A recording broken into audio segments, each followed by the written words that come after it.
Hello students, mains education online classes में आप सभी का बहुत बहुत स्वागत है। आज मैं आपको क्लास 12th हिंदी आरोह के नोट्स बताऊंगा, जिसमें कि आपका एनुअल एग्ज़ाम 2026 जो है दिया जा रहा है कंप्लीट सॉल्यूशन सहित पूरा नोट्स।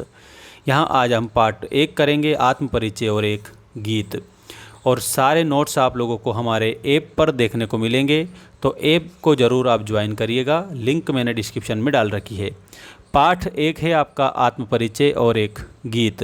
प्यारे बच्चों, प्यारे साथियों, ये लिखा गया है हरिवंश राय बच्चन के द्वारा। सभी बच्चे लाइक ज़रूर करें और चैनल को सब्सक्राइब कर लेना। मैं बार बार इसलिए कह रहा हूँ क्योंकि इसमें आप लोगों का 100% फ़ायदा होगा, आई प्रॉमिस। ठीक है। हरिवंश राय बच्चन का जन्म 1907 इलाहाबाद उत्तर प्रदेश में होता है और इनकी जो मृत्यु है 2003 में होती है।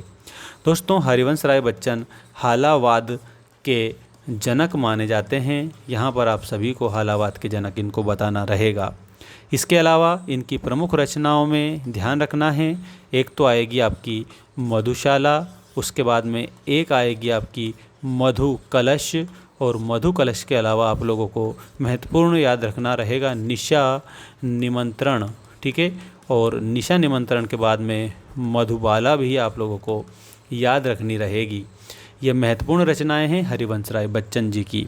अब हम बात करते हैं सबसे इम्पोर्टेंट क्वेश्चन की, जो कि आपकी स्क्रीन के सामने आ चुका है। आप लोगों को सबको याद रखना है। पहला प्रश्न है, कविता एक और जग जीवन का भार लिए घूमने की बात करती है और दूसरी ओर मैं कभी न जग का ध्यान किया करता हूँ, विपरीत से लगते इन कथनों का क्या आशय है। प्यारे बच्चों, इसका आशय है कि कवि अपनी सांसारिक जिम्मेदारियों को निभाते हुए भी दुनिया की परवाह नहीं करता है। मतलब वो संसार में तो रह रहा है, संसार की जिम्मेदारियां भी निभा रहा है, लेकिन दुनिया की परवाह उसे नहीं है।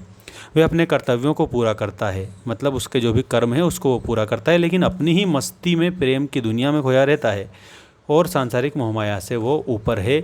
इसलिए उसने कहा है कि मैं कभी न जग का ध्यान किया करता हूँ। ठीक है। अब अगला क्वेश्चन है आपका, जहाँ पर दाना रहते हैं वहाँ पर नादान लोग भी होते हैं। ये दोनों क्वेश्चन आईएमपी क्वेश्चन है, ध्यान रख लेना आप सभी। ठीक है।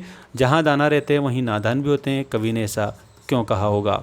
इसके पीछे का कारण इसलिए है, कवि ने ऐसा इसलिए कहा है क्योंकि संसार में ज्ञानी और अज्ञानी दोनों तरह के लोग एक साथ रहते हैं। तो जो दाना है, दाना शब्द इसका मतलब तो होता है ज्ञानी पुरुष। ठीक है। और उसके अलावा यहाँ पर नादान जो दे रखा है, इसका मतलब यहाँ पर याद रखना है, नादान का मतलब होता है अज्ञानी पुरुष। ठीक है। तो जहाँ समझदार लोग सत्य को जानते हैं वहीं ना समझ लोग सांसारिक मोहमाया और भौतिक सुखों के पीछे भागते रहते हैं। इसीलिए यहाँ पर कहा गया है, जहाँ दाना रहते हैं वहीं नादान भी होते हैं। ठीक है। अगला क्वेश्चन देखिएगा, ये इसमें मैं और जग और पंक्ति में और शब्द की विशेषता बताना है। मतलब यहाँ और जो शब्द आपके सामने लिखा हुआ है ये कई बार आया हुआ है, इसकी क्या विशेषता है। इस पंक्ति में और शब्द का 3 बार प्रयोग किया गया है, जो कि अलग अलग है। पहला और कवि की विशिष्टता को बताता है कि वो बहुत विशेष है। ठीक है। दूसरी बात, दूसरा योजक को बताता है, मतलब जोड़ना। ठीक है। दूसरा योजक को बताता है और तीसरा संसार की भिन्नता को दर्शाता है। ठीक है। तीसरा जो है वो क्या बता रहा है, और संसार की भिन्नता, कि संसार में तरह तरह के लोग निवास करते हैं। ये कवि और संसार के बीच में गहरे अंतर को व्यक्त करता है। ठीक है।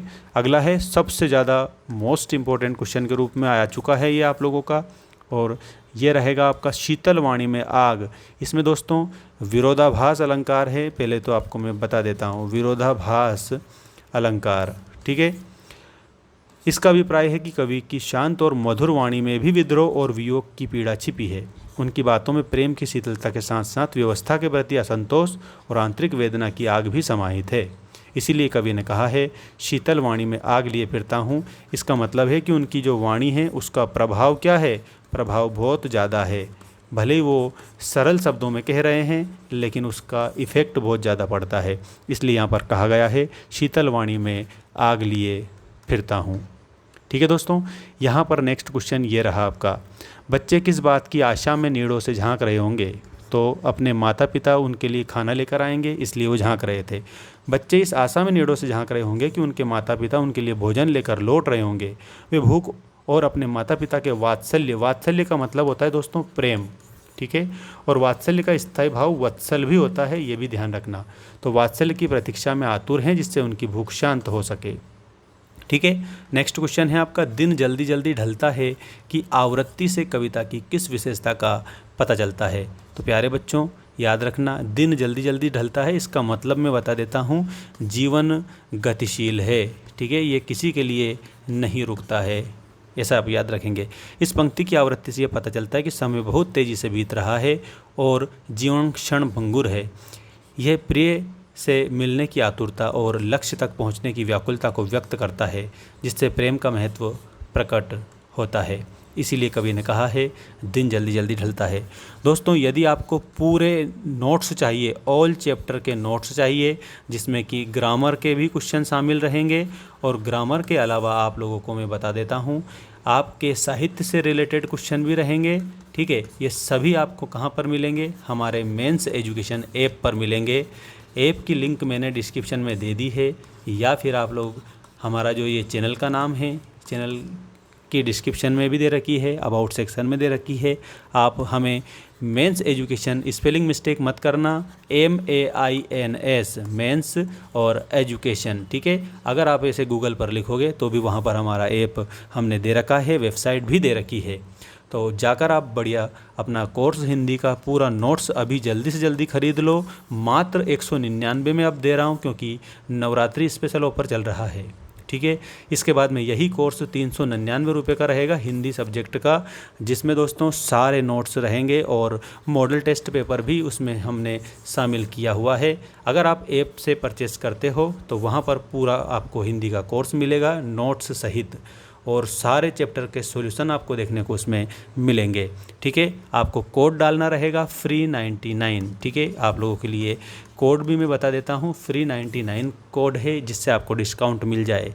तो 199 का कोर्स लगभग आप लोगों को 171 या 185 के समथिंग या 180 के समथिंग में पड़ जाएगा। तो सरल है, आराम से पढ़िएगा और अच्छे से अच्छे नंबर लेकर आइएगा। मिलते हैं नेक्स्ट वीडियो में दोस्तों, धन्यवाद, जय हिंद, वंदे मातरम।